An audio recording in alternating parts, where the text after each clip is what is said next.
na-miss po ang ating mga, lalong-lalo na yung mga pumunta dito sa Maynila para magtrabaho, di ba?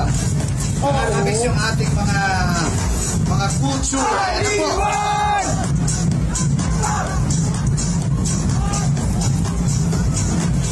Galing ako sa Iloilo nung nakaraan, Tol. Okay. Anong, Isa lang masasabi ko. anong hambal mo man? Namit kayo ng mga Ilonggo. Uy! So, hindi na